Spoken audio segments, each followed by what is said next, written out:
124వ కీర్తన మొదటి 2 వచనాలు లేదా 3 4 వచనాలు అలా చదవండి. మనుషులు మన మీదకి లేచినప్పుడు యెహోవా మనకు తోడై ఉండని ఎడల వారి ఆగ్రహము మన పైన రగులుకొనినప్పుడు యెహోవా మనకు తోడై ఉండని ఎడల వారు మనలను ప్రాణముతోనే మింగివేసియుందురు. బలములను మనను జలములు మనలను ముంచివేసి ఉండును. ప్రవాహము మన ప్రాణముల మీదగా పొర్లి పారియుండును. ప్రవాహము వలె ఘోషించు జలములు మన ప్రాణం మీదగా పొర్లి పారుయుండును అని ఇశ్రాయేలీయులు అందరూ కాక. దావీదు రాస్తున్నాడు, తన జీవితంలో తను ఎదుర్కొన్నటువంటి పోరాటాలు,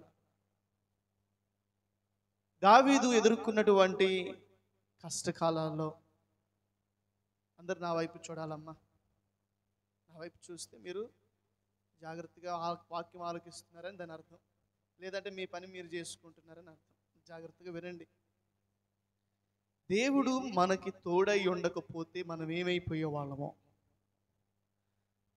మనుషులు మన మీదికి లేచినప్పుడు దేవుడు మనకి తోడై ఉండకపోతే నేనేమైపోయేవాడినో దావీదు అనుకుంటున్నాడు.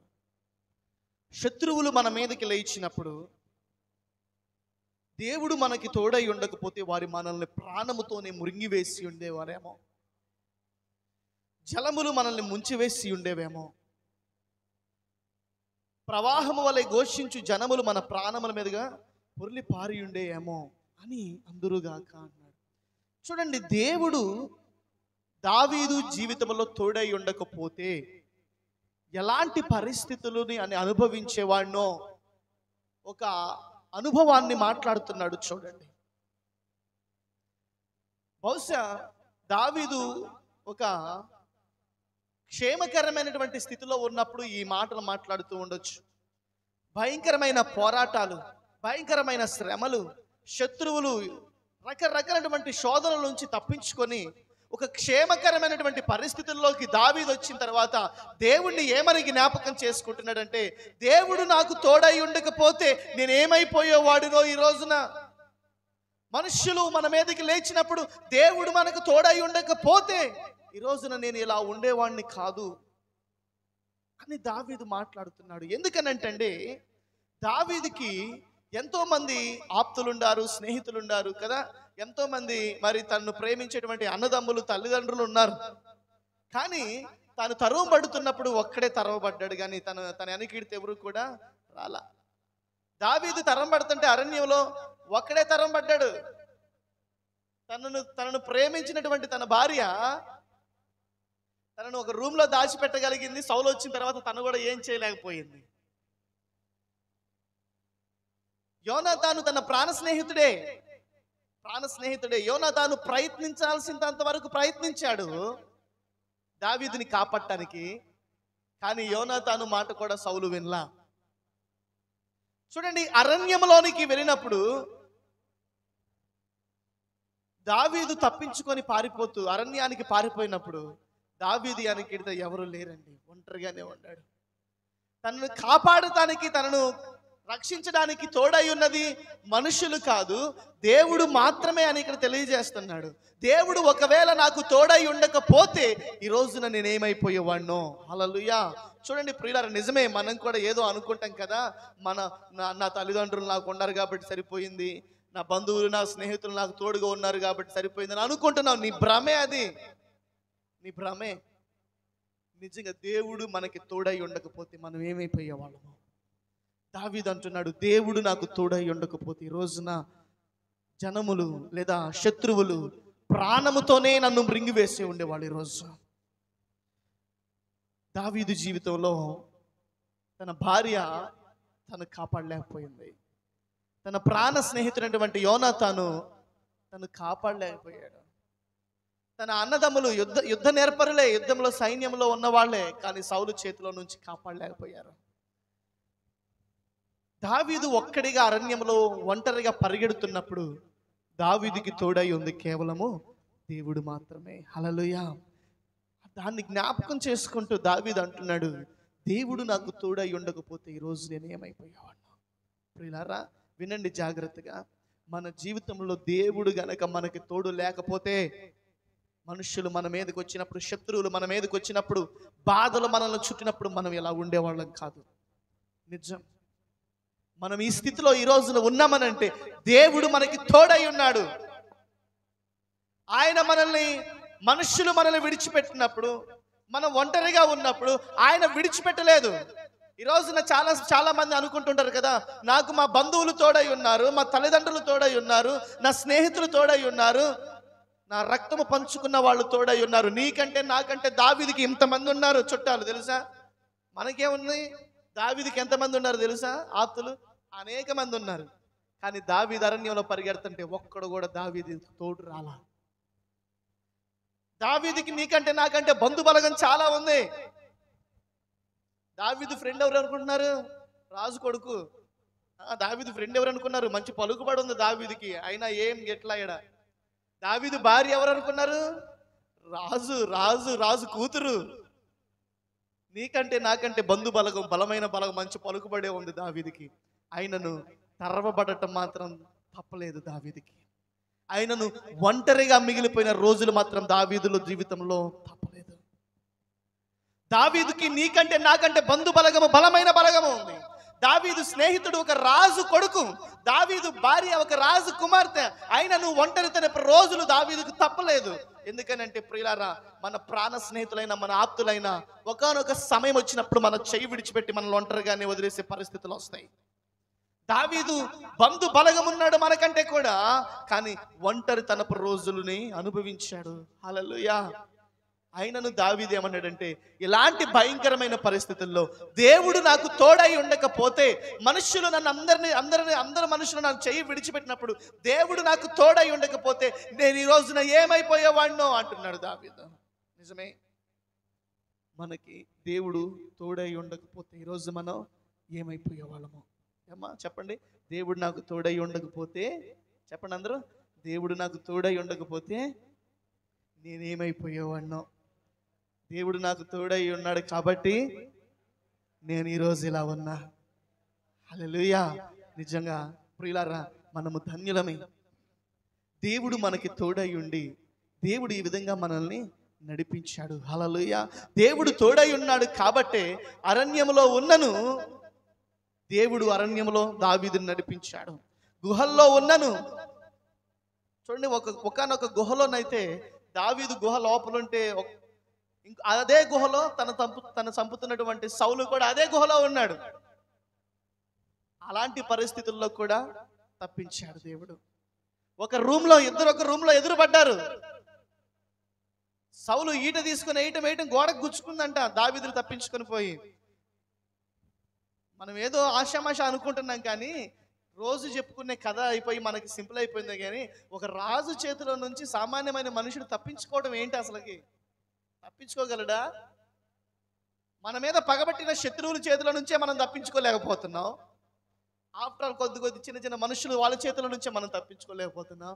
ఒక రాజు చేతిలో నుంచి సామాన్యమైన మనుషుడు తప్పించుకున్నాడు అని అంటే, తప్పించుకొని ఈ రోజు క్షేమంగా ఈ కీర్తన రాస్తున్నాడు అని అంటే అది అతని గొప్పతనం కాదు. దావీదు అన్నాడు, దేవుడు నాకు తోడై ఉన్నాడు కాబట్టి. హల్లెలూయా. దేవుడు నాకు తోడై ఉన్నాడు కాబట్టి నేను ఈ రోజు ఇలా ఉన్నా. ఒకవేళ ఇన్ కేస్ దేవుడు నాకు తోడు లేకపోతే,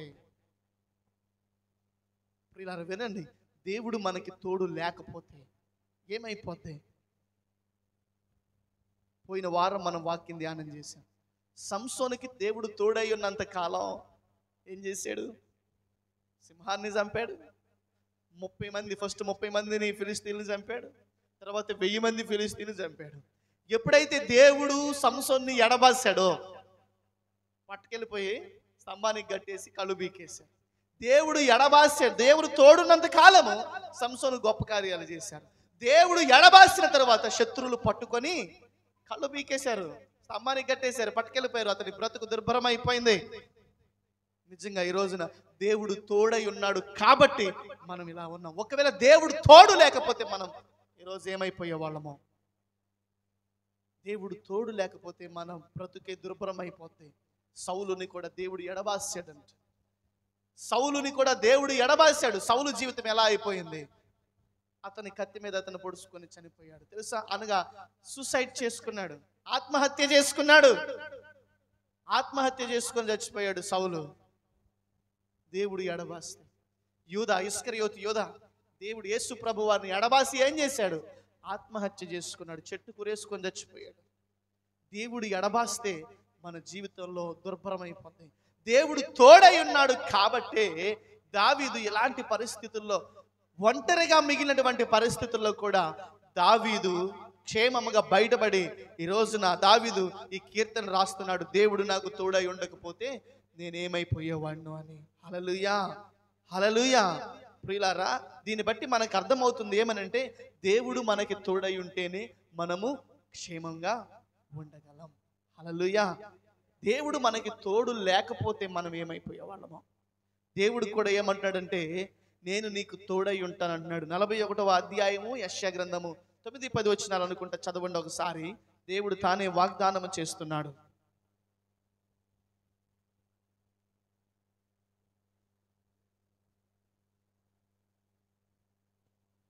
యెషయా గ్రంథం 41వ అధ్యాయం 9-10.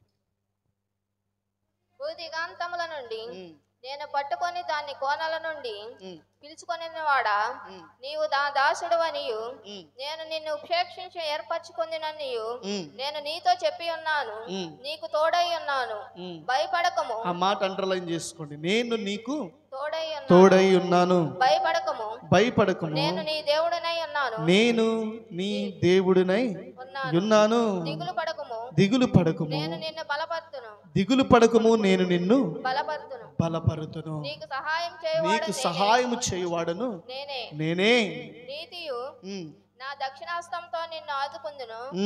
నీ మీద కోపడిన వారందరూ సిగ్గుపడి విస్మయమొందెదరు. చల్లండి. ఈ స్టేట్మెంట్ లో దేవుడు మొట్టమొదట ఇస్తున్నటువంటి ఒక వాగ్దానం ఏంటంటే నేను నీకు తోడై ఉన్నాను. హల్లెలూయా.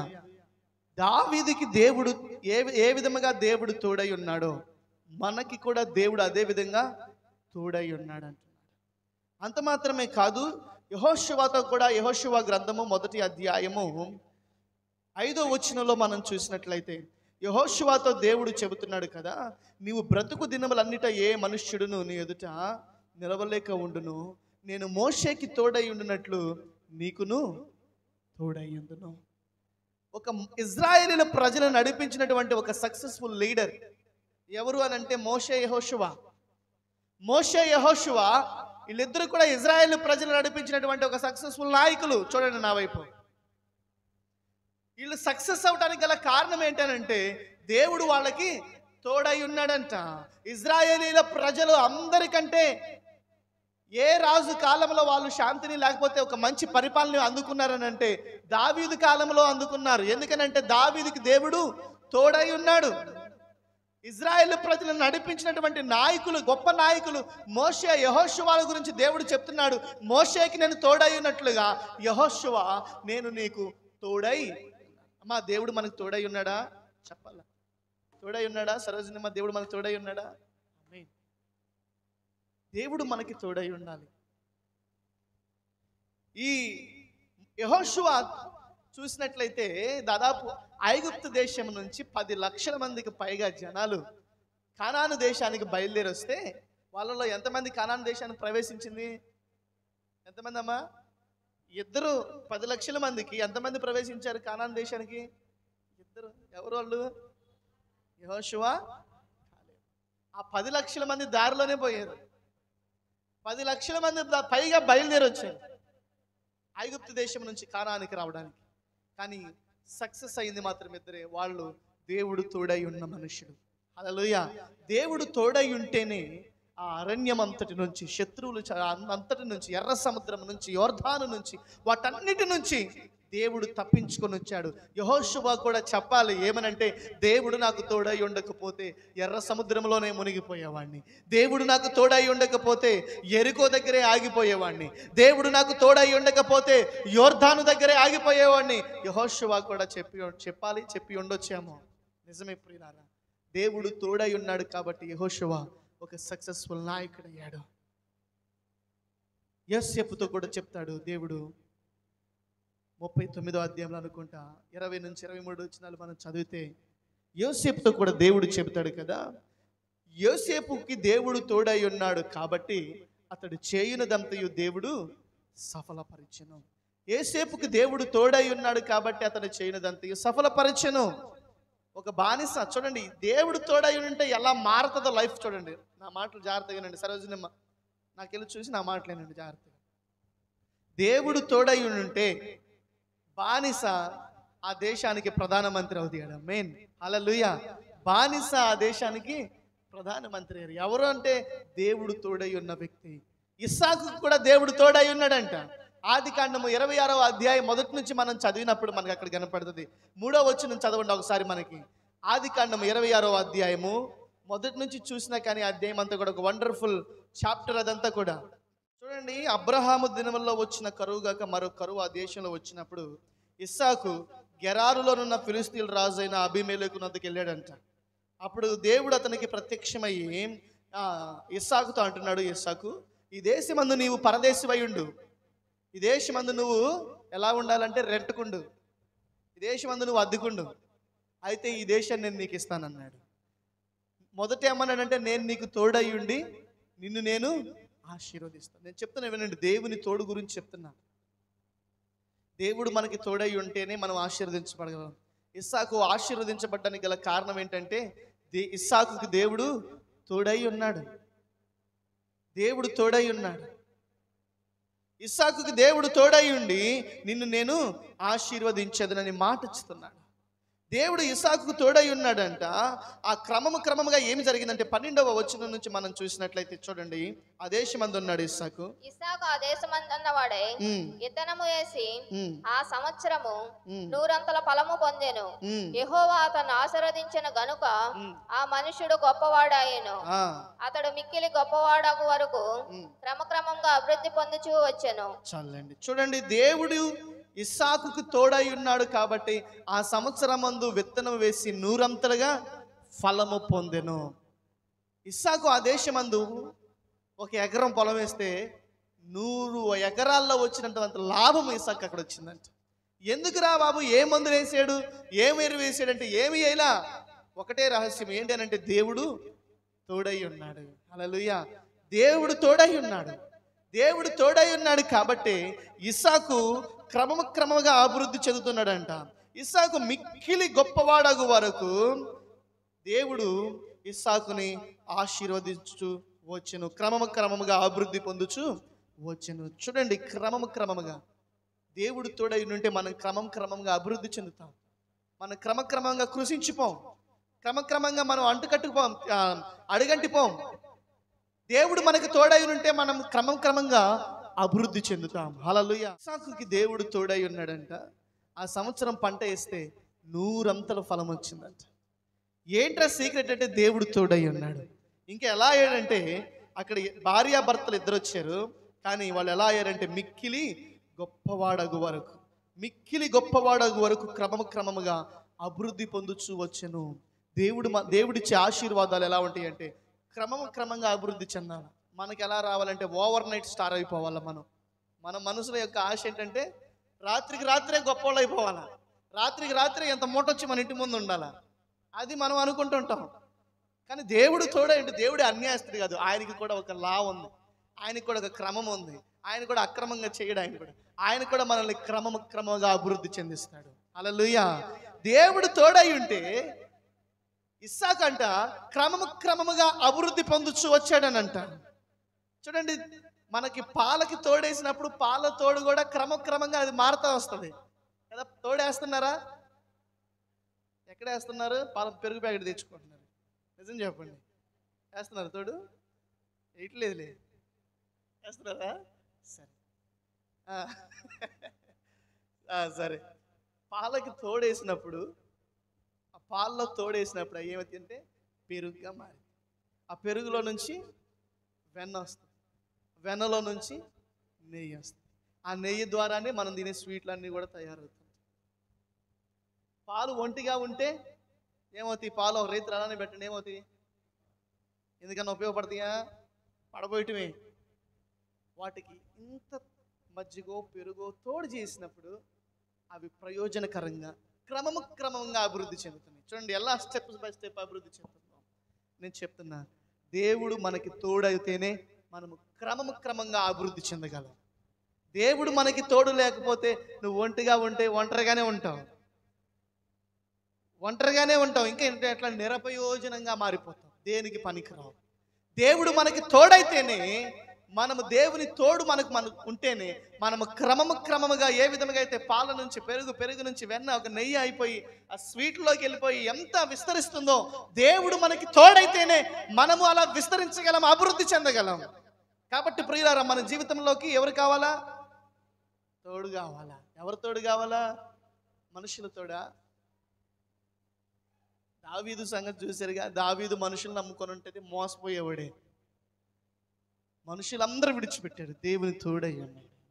ఇస్సాకుకి దేవుడు తోడై ఉండి క్రమముగా అభివృద్ధి చెందాడంట. ఎలా అంటే మిక్కిలి గొప్పవాడకు వరకు క్రమంగా అభివృద్ధి చెందాడంట. చూడండి, ఇంకా 16వ వచనంలో ఏమంటున్నారో చదువుదాం. చూడండి. అబీమెలెకు నీవు మాకంటే అమ్మ ఒక నిమిషం ఆగండి. అబీమెలెకు ఎవరమ్మా? ఇప్పుడు దాకా విన్నారు కదా, ఇప్పుడు ప్రశ్నలు. అబీమెలెకు ఎవరు? ఎవరు అబీమెలెకు? రాజు. ఏ దేశానికి? భారతదేశానికా? ఏ దేశానికి?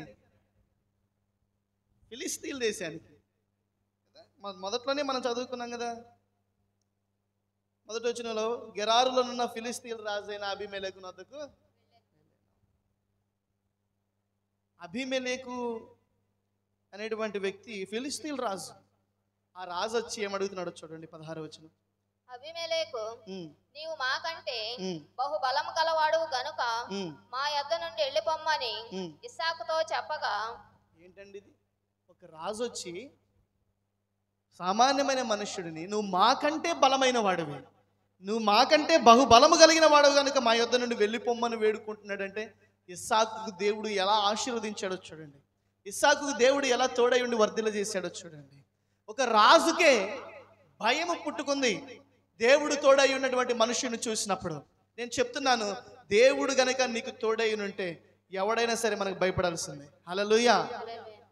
చెప్పలేదు, మళ్ళా చెప్దాం, హల్లెలూయా. దేవుడు మనకి తోడై ఉంటే ఎవడైనా మనకు భయపడాల్సిందే.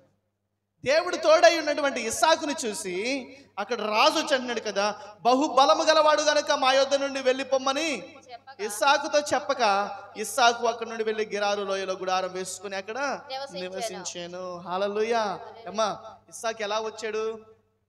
కరువు వచ్చినప్పుడు భార్య భర్తలు ఇద్దరు వచ్చారు. ఎలా వర్ధిల్లేరు అని అంటే దేవుడు వారికి తోడై ఉండటాన్ని బట్టి క్రమంగా అభివృద్ధి చెంది ఎంతవరకు అభివృద్ధి చెందారంటే రాజు కంటే బలమైన జనం వాడిగా అభివృద్ధి చెందాడంట. ఇప్పుడు ఏంటో తెలిసిన, రాజుకే వణుకు పుట్టిపోతుంది, రాజుకే భయం వచ్చేసింది. అందుకే నువ్వు మా యొద్ద నుంచి దూరంగా వెళ్ళిపో.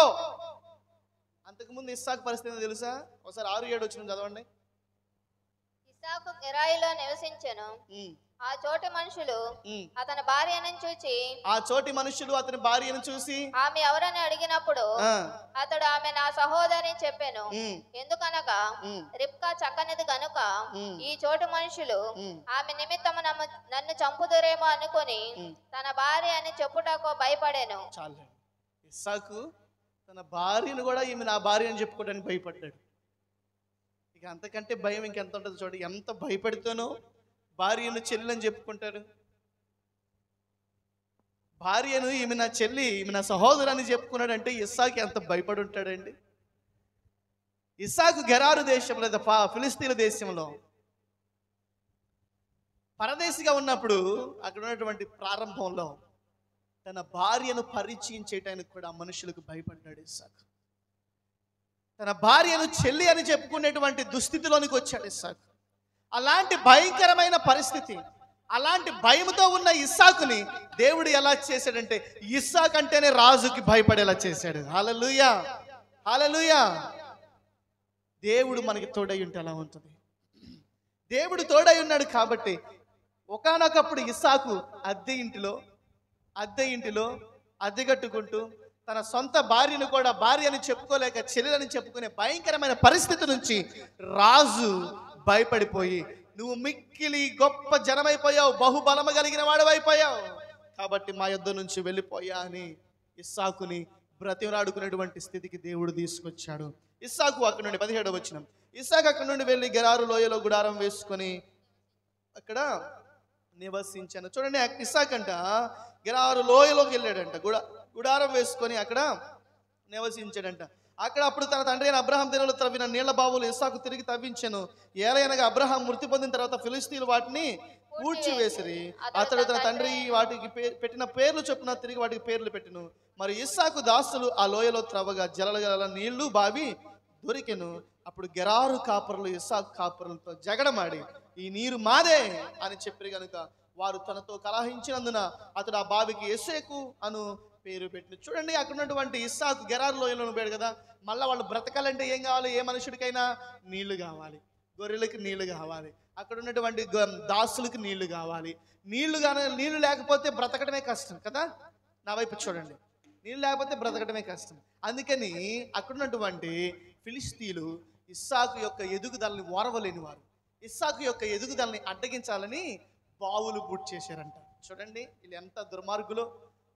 మన ఎదుగుదలని అడ్డగించాలని రకరకాలుగా ప్రయత్నం చేస్తూ ఉంటారు శత్రువులు.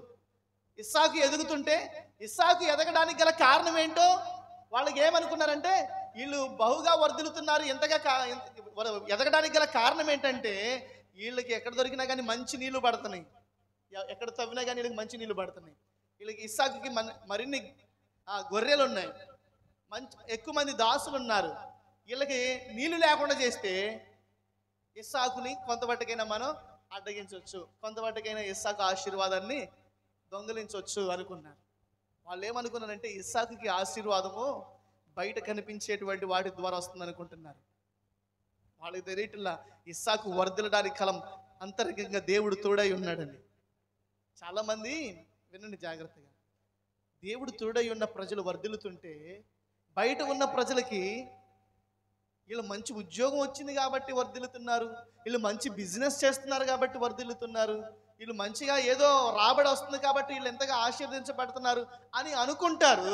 కానీ మన వెనక అంతరంగా అదృశ్యంగా ఉన్న దేవుడు మనల్ని వర్ధిల్ల చేస్తున్నాడని గ్రహించుకోలేకపోతారు. ఈ రోజున ఇస్సాకుని వర్ధిల్ల చేస్తుంది, ఇస్సాకు ఆశీర్వదించబడుతుంది ఫిజికల్ థింగ్స్ బట్టి కాదు, అంతరంగికంగా తోడై ఉన్న దేవుణ్ణి బట్టి. బావుల్ని మూసేసి తన ఆశీర్వాదాన్ని అడ్డగించాలనుకుంటున్నాడు. ఆగిందా ఆశీర్వాదం? ఆగలా. మరొక చోటకు పోయారంట, మరో చోట పోయి బావులు తవ్వితే అక్కడ కూడా వచ్చి మూసేశారంట. మరొక చోటకు పోయారంట, అక్కడ కూడా వచ్చి బావులు తవ్వారంట. అక్కడికి దేవుడు వాళ్ళని రానిలేదంట. చూడండి, మరలా వచ్చి ఇస్సాకు దగ్గరికి మరలా గెరారు రాజు అయినటువంటి ఫిలిస్తీయుల రాజు అయినటువంటి అబీమెలెకు వచ్చి చూడండి ఏమంటున్నాడు, 25వ వచనం. అతడు ఒక బలిపీఠం కట్టించి యెహోవా నామమున ప్రార్థన చేసి అక్కడ తన గుడారం వేసెను. అప్పుడు ఇస్సాకు దాసులు అక్కడ బావి తవ్విరి. అంతటా అబీమెలెకు అతని స్నేహితుడైన అహూజతును అతని సేనాధిపతి అయిన పికోలును గెరాయి నుండి అతని యొద్దకు వచ్చిరి. ఇస్సాకు, మీరు నా మీద పగబట్టి మీ యొద్ద నుండి నన్ను పంపివేసిన తర్వాత ఎందు నిమిత్తం నా యొద్దకు వచ్చి ఉన్నారని వారిని అడగగా, వారు నిశ్చయముగా యెహోవా నీకు తోడై ఉండుట చూచితిమి గనుక మనకు అనగా మాకును నీకును మధ్య ఒక ప్రమాణం ఉండవలెననియు. చాలండి, ఇస్సాకు ఇక్కడికి వచ్చిన తర్వాత కూడా వర్ధిల్లాడు. చూడండి, రాజు దగ్గర ఉన్నప్పుడు ఇస్సాకు ఆశీర్వదించబడుతున్నాడని, అతని ఆశీర్వాదాన్ని అడ్డగించాలి కాబట్టి ఇక్కడి నుంచి వీళ్ళు ఎల్లగొడితే వీళ్ళు ఆశీర్వాదము కొద్దిగైనా ఆగుతుంది అనుకున్నారు. అక్కడికి పోయేసరికి వాళ్ళు కూడా ఫిలిస్తీన్లు కూడా వాళ్ళ బావులు తవ్వుతుంటే ఆ తవ్వినటువంటి బావుల్ని మరలా మూసేసి ఇవి మావని లాక్కునేవాళ్ళు. ఇస్సాకు యొక్క ఆశీర్వాదాన్ని ఎంత అడ్డగించాలని చూసినను వాళ్ళు అడ్డగించలేకపోయారు. ఇస్సాకుని ఎదగనీయకుండా రకరకాలుగా ప్రయోగాలు చేస్తున్నను వాళ్ళు ఆపలేకపోయారు. దేవుడు ఇస్సాకు మరొక చోటకి వెళ్ళినను అక్కడ కూడా దేవుడు ఆశీర్వదించడం మొదలుపెట్టాడు. ఇప్పుడు తెలుసుకున్నారు వాళ్ళు ఏమనంటే, ఇస్సాకుని ఆశీర్వదించబడటానికి గల కారణము ఈ బావులో గొర్రెలు మందలు దాసులు తోడై ఉండటము కాదు, దేవుడు తోడై ఉండటము. హల్లెలూయా. ఇప్పుడు తెలుసుకున్నాడు, ఇప్పుడు తెలుసుకొని వచ్చి అంటున్నాడు, దేవుడు నీకు తోడై ఉండటం మేము చూసాం. నీ ఆశీర్వాదానికి రహస్యాన్ని ఎన్ని రోజులు మేము ఏదో అనుకున్నాం, ఇప్పుడు దేవుడు నీకు తోడై ఉన్నాడు కాబట్టి మేము చూసామంటున్నాడు. హల్లెలూయా. ప్రియులారా, దేవుడు మనకి తోడై ఉంటే ఈ ఫిజికల్గా ఎంతమంది మన మీద ప్రయోగాలు చేసినా ఏది ప్రయోగించబడదు మన మీద, ఏది సఫలం అవ్వదు మన మీద. నేను చెబుతున్నాను, జాగ్రత్తగా వినండి. మనము ఆత్మీయంగా బలంగా ఉండుంటే, మనతో దేవుడు ఉంటే, మనకు దేవుడు తోడై ఉంటే ఫిజికల్గా ఏ దాడి చేస్తున్నా ఏది కూడా మన మీద సఫలము చెందదు కదా. నీకు విరోధముగా రూపించబడిన ఏ ఆయుధము వర్ధిల్లదు. ఇస్సాకు యొక్క ఆశీర్వాదం అనుకున్నాడు, బయట ఉన్నటువంటి వాటిని క్లోజ్ చేస్తే చాలు, ఇస్సాకుని ఇక్కడి నుంచి ఎల్లగొడితే చాలు, ఇక్కడి నుంచి పంపించేస్తే చాలు, ఇస్సాకు యొక్క ఎదుగుదలని మనం అడ్డగించవచ్చు అనుకున్నారు. దేవుడు తోడై ఉన్నాడనే విషయాన్ని అప్పుడు గ్రహించుకోలేకపోయారు. ఇప్పుడు వచ్చి మరలా ప్రమాణం చేయమంటున్నారు. చూడండి ఎంత భయం వేసింది. ఇప్పుడు అక్కడ ఎల్లగొట్టింది కాక ఇక్కడికి వచ్చి, ఇస్సాకు నీకు మాకు ఒక ప్రమాణం ఉండాలి, నీవు మమ్మల్ని ముట్టొద్దయ్యా, నీవు బ్రతుకు నువ్వు బ్రతుకు, మా బ్రతుకు మేము బ్రతుకుతాం, నీవు మమ్మల్ని ఏం చెయ్యొద్దు, నువ్వు గొప్ప నువ్వు బలమైన జనముగా నువ్వు మారిపోయావు కాబట్టి నువ్వు మమ్మల్ని ఏం చెయ్యొద్దు అని ఒక రాజు వచ్చి ఇస్సాకుని బతిమలాడుకుంటున్నాడు. హల్లెలూయా. వినండి జాగ్రత్తగా ప్రియులారా, ఎంతగా క్రమంగా అభివృద్ధి చెందినటువంటి ఇస్సాకు యొక్క లైఫ్ సక్సెస్ఫుల్ స్టోరీ, ఎలా ఇంత సక్సెస్ అయ్యాడు అని మనం అడిగితే ఇస్సాకు చెప్పేది ఏంటంటే దేవుడు తోడై ఉన్నాడు బట్టి. హల్లెలూయా. అమ్మ మీరేం చెప్తారు, దేవుడు మీరు ఎలా సక్సెస్ అయ్యారంటే, మేము ఏం చేసి బిజినెస్ చేసి సక్సెస్ అయ్యాం, మేము రకరకాలుగా ఉద్యోగాలు చేసి సక్సెస్ అయ్యాం, మేము ఒక హోటల్ పెట్టి సక్సెస్ అయ్యాం, మేము ఒక ఇది చేసి సక్సెస్ అయ్యాం, అదే మనం చెప్పేది. కానీ దావీదు చెప్పింది ఏంటంటే దేవుడు తోడై ఉన్నాడు. ఇస్సాకు కూడా చెప్పేది అంటే దేవుడు తోడై ఉన్నాడు. దేవుడు తోడై ఉండటాన్ని రాజులు కూడా చూశారు ఇస్సాకుకి. హల్లెలూయా. ఇస్సాకు సక్సెస్ అవడానికి గల కారణం ఏంటంటే దేవుడు తోడై ఉన్నాడు. హల్లెలూయా. నీవు నేను సక్సెస్ఫుల్ మ్యాన్గా ఉండాలంటే మనకెవరు ఉండాలి? దేవుడు తోడా? నిజం చెప్పండి, దేవుడు తోడా, ఉద్యోగం తోడా, లేకపోతే బిజినెస్ తోడా, డబ్బు తోడా? ఏ తోడై ఉండాలి? ఏ ఉందని వచ్చాడు ఇస్సాకు? ఒట్టి చేతులతో వచ్చాడు. తన భార్యను చెప్పుకోవడానికి కూడా భయపడిన స్థితిలో ఉన్నాడు ఇస్సాకు. అలాంటి ఇస్సాకు అంటే ఒక దేశానికి భయపడేలా, ఒక దేశమే భయపడేలా దేవుడు ఆశీర్వదించాడు. ప్రియులారా, మనం మనుషులు తోడు కోరుకుంటాం, మనం బంధువులు తోడు కోరుకుంటాం. చాలా మందికి కూడా అతిశయం ఉంటుందిలే, నాకు చాలా బంధు బలగం ఉంది, నాకేమన్నా అయితే చూసుకోవడానికి మా పేరెంట్స్ ఉన్నారు, నాకేమన్నా అయితే చూసుకోవడానికి మా బిడ్డలు ఉన్నారు, నాకేమన్నా అయితే చూసుకోవడానికి ఫలానా వాళ్ళు ఉన్నారు అనుకుంటావు. నీ భ్రమ. ఒకసారి ఒక బలమైన ఆపద రాని అప్పుడు తెలిసింది ఉండేది ఎవరో పోయేది ఎవరో. ప్రాణ స్నేహితులు ఎప్పటికైనా కానీ మన చేయి విడిచిపెట్టే వాళ్ళే, మన బంధువులు, మన స్నేహితులు, వీళ్ళే నా బలం, వీళ్ళే నా అతిశయం అనుకుంటున్న వాళ్ళైనా ఎప్పటికైనా మన చెయ్యి విడిచిపెట్టాల్సిన వాళ్ళే. కానీ యేసు ప్రభు వారు ఆయన విడువక మనల్ని ప్రేమిస్తున్నాడు. దేవుడు అంటున్నాడు, నేను నీకు తోడై ఉన్నా, నిన్ను విడువను ఎడబాయను. నీకు సహాయం చేయువాడు ఎవరు లేరు అనుకుంటున్నావేమో, నేనున్నా, నీకు సహాయం చేయువాడిని నేనే. ఇస్సాకు సక్సెస్ఫుల్ మ్యాన్గా ఎదగడానికి గల కారణం ఏంటంటే దేవుడు తోడై ఉన్నాడు. 0 నుంచి హీరో అయ్యాడు ఇస్సాకు. చెప్పండి, 0 నుంచి హీరో అయ్యాడు ఇస్సాకు. ఎలా అనంటే ఇస్సాకుకి ఏమైంది? దేవుడు ఒక్కడే తోడై ఉన్నాడు. 0 ఉందా?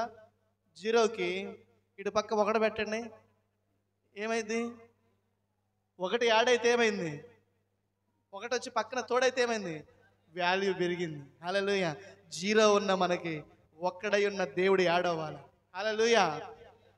0 అయిన మనకి ఒకడైన దేవుడు మన పక్కన ఉంటే మన వాల్యూ పెరుగుతుంది. ఒక్కడైన దేవుడు, ఇంకెవరు ఉండకూడదు. ఒక్కడై ఉన్న దేవుడు ఎప్పుడైతే మనకి యాడ్ అవుతాడో మన వాల్యూ 0 అయిన మనం ఎప్పటికీ ఒక్కడే అంటే నీ వాల్యూ ఎప్పుడు 0నే.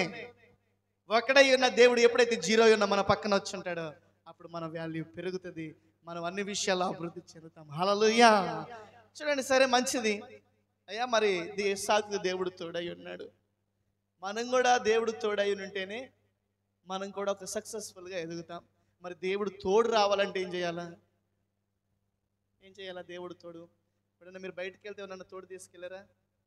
ఎక్కడ తీసుకెళ్ళరా? ఎవరన్నా తోడు? ఒంటరికి వెళ్ళిపోతారా? షాపింగ్కి వెళ్తున్నా లేదా ఊరు వెళ్తున్నా ఎవరో ఒకరు తోడు తీసుకెళ్తారు కదా. ఒంటరిగా ఏం వెళ్ళరుగా.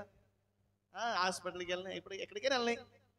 ఎప్పుడైనా కానీ మనకి తోడు ఉండాలా. కొంతమందికి ఎవరో ఒకరు తోడు లేకపోతే ఏ పని జరగదు అనమాట కొంతమందికి. సరే, పక్కన ఎవరో ఒకరు తోడు ఉండాలి. పక్కన తోడు రావాలంటే ఆ తోడున్న వ్యక్తిని ఎవరిని తీసుకెళ్తావా? నీకు తెలిసిన తీసుకెళ్తావా లేకపోతే ఎవరో తెలియని తీసుకెళ్తావా? తెలిసిన తీసుకెళ్తావు తోడు. దేవుడు నీకు తోడు రావాలంటే దేవుడు నీకు తెలియాలి. ఆయన ఎవరో తెలుసుకో. ఆయన ఎవరో తెలుసుకోవడం అంటే ఊరికే ఆయన పేరు కాదు, ఆయన వ్యక్తిత్వాన్ని తెలుసుకో. దేవుని గురించి లోతైన జ్ఞానమును తెలుసుకో. దేవుణ్ణి ఎలా వెతకాలంటే వెండిని వెతికినట్లుగా దేవుణ్ణి వెతకమంటున్నాడు. బంగారమును వెతికినట్లుగా, పోగొట్టుకున్న ధననిధిని వెతికినట్లుగా దేవుణ్ణి వెతకాలంటాడు. దేవుని గురించి మనం తెలుసుకోవాలి. దేవుడు తెలుసు అంటే ఊరికి ఆయన పేరు తెలిస్తే కాదు, దేవుని గురించి పూర్తిగా జ్ఞానము నీకు నాకు ఉండాలి. దేవుని యొక్క నిత్య శక్తి, ఆయన శక్తి ఏంటో తెలియాలి. ఆయన పరిశుద్ధత, ఆయనలో ఉన్న ప్రేమ, ఆయనలో ఉన్న దయాగుణము, ఆయన యొక్క క్యారెక్టర్ మొత్తము మనకు తెలిసిన వాళ్ళమై ఉండాలి. ఫస్ట్ ఆఫ్ ఆల్ దేవుడు మనకి తోడు రావాలంటే మనం ఏం చేయాలంటే దేవుడు ఎవరో మనం తెలుసుకోవాలి. జక్కయ్య యేసు ఎవరో అని చూద్దామని వెళ్ళాడా? లూకాసు వార్త 9వ అధ్యాయంలో మనకు కనపడుతుంది. జక్కయ్య యేసు ఎవరో అని చూడగోరెను. చూద్దామని వెళ్ళిన జక్కయ్య యేసుని చూశాడు, యేసుని తెలుసుకున్నాడు. ఈయన సామాన్యమైన మనుషుడు కాదు అనుకున్నాడు. యేసుని చూశాడు, యేసుని తెలుసుకున్నాడు.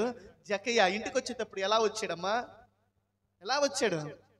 యేసయ్య తోడుతో వచ్చాడు. హల్లెలూయా. ఒకడే వచ్చాడు ఇంటికి. జక్కయ్య ఒకడే ఇంటికి రాలా. యేసు ఎవరో అని చూద్దామని వెళ్ళిన జక్కయ్య యేసయ్యను తెలుసుకున్నాడు, యేసయ్యను చూశాడు. తన ఇంటికి వచ్చేటప్పుడు యేసయ్యతో తోడుగా కలిసి వచ్చాడు. హల్లెలూయా. అలానే యేసు ఎవరో మనం తెలుసుకుంటేనే యేసయ్య మన తోడై ఉంటాడు, మనతో ఉంటాడు. ఆమేన్. యేసయ్య గురించి, దేవుని గురించి లోతైన జ్ఞానమును తెలుసుకోవాలి ఫస్ట్ ఆఫ్ ఆల్. ఇంకొకటి, యేసయ్యతో సహవాసం చేయాలి. దేవుడు నీకు తోడు రావాలంటే దేవునితో నీవు సహవాసం. ఫస్ట్ ఆఫ్ ఆల్ ఏంటిది? దేవుడు ఎవరో తెలుసుకో, దేవుని గురించి తెలుసుకో, దేవుని గురించి లోతైన జ్ఞానమును తెలుసుకో. ఆయన పేరు ఒకటే తెలుసుకుంటే కాదు, ఆయన గురించి పరిశోధన చేయి. దేవుని యొక్క గుణగణాలు తెలుసుకోవాలి. రెండవది, దేవుని యొక్క సహవాసం చేయాలి. మనకు తోడు రావాలంటే మనకి పరిచయం ఉండి మనతో సహవాసం చేసే వ్యక్తులే మనకి తోడు వస్తారు. కానీ ఎవరో పరిచయం లేని, మనతో ఫ్రెండ్షిప్ లేని, సహవాసం లేని వ్యక్తులు తోడు రారు. దేవుడు తోడు మనకు రావాలంటే దేవునితో సహవాసం చేయాలి. ప్రతి దినము దేవునితో మాట్లాడే అనుభవం ఉండాలి మనకి. ప్రతి దినము దేవునితో కలిసి నడిచే అనుభవం ఉండాలి. దేవునితో నడిచే అనుభవం ఎంతమందికి ఉంది అసలు? ఉదయం పూట లెగసినది మొదలుకొని, ప్రభువా ఈరోజు నాతో నడు, నాతో రా, నాతో నువ్వు ఉండు, నా పక్కన కూర్చో, నేను కూర్చుంటే కూర్చో, నేను నుంచుంటే నాతో నుంచో, నేను నడిస్తే నాతో నడు అని ఎంతమంది అడుగుతారు? ప్రియులారా, ప్రతి దినము కూడా దేవుడు మన పక్కనే ఉన్నట్లుగా, ప్రతి దినము కూడా, ప్రతి క్షణము కూడా దేవుడు మనకి తోడై ఉన్నట్లుగా మన యొక్క నేత్రాలతోటి మనం ప్రభువుని చూడాలి. మన యొక్క మనోనేత్రాలతో ప్రభువుని మన పక్కనే ఉన్నట్టుగా మనం చూడాలి. దేవుని సహవాసాన్ని కోరుకోవాలి. నీ పక్కన ఉన్న స్నేహితుడితోటి నువ్వు ఎలా మాట్లాడతావు అప్పుడప్పుడు మాట్లాడు. యేసయ్యా ఉన్నావా నా పక్కన, చూసావు కదయ్యా, ఇలా మాట్లాడండి. అదేం పిచ్చితనమేం కాదు.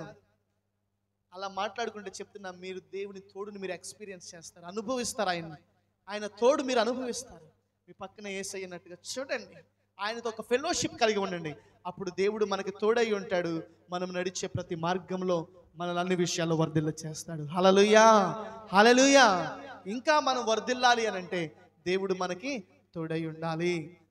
దేవుని తోడు లేకుండా మనమేమీ చేయలేం కదా. యేసు ప్రభువు అంటారు కదా, నాకు వేరుగా ఉండి మీరేమీ చేయలేరు. తీగ ద్రాక్షావల్లిలో ఉంటేనే అది ఎలాగ ఫలిస్తుందో, మీరు నాతో ఉంటేనే అలా ఫలిస్తారు. సున్నాకి ఒకటి చేరిస్తేనే వాల్యూమ్, పాలకి పెరుగుదు, తోడేస్తేనే దానికి విలువ. అలానే మన జీవితంలో యేసయ్య తోడు వస్తేనే మన జీవితానికి విలువ, మన జీవితంలో అభివృద్ధి. మనందరము కూడా యేసయ్య తోడు కలిగిన వారమై ఉండి అన్ని విషయాల్లో వర్ధిల్లుగాక. ఆమేన్, ఆమేన్.